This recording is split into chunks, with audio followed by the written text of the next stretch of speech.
Welcome! In this video, we will cover how to manage your duty status.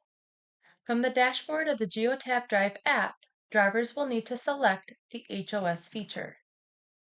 There are currently 4 available options for your duty status: off, SB or sleeper berth, B or drive, and on or on duty.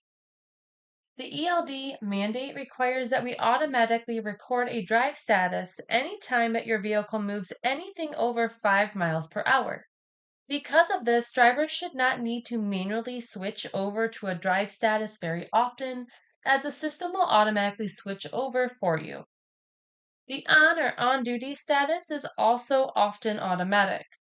When a driver is stopped for more than 5 minutes, the drive status will automatically change over to on or on duty from the time the vehicle stopped moving. That's all for this one. Thank you for watching, and we'll see you in the next video.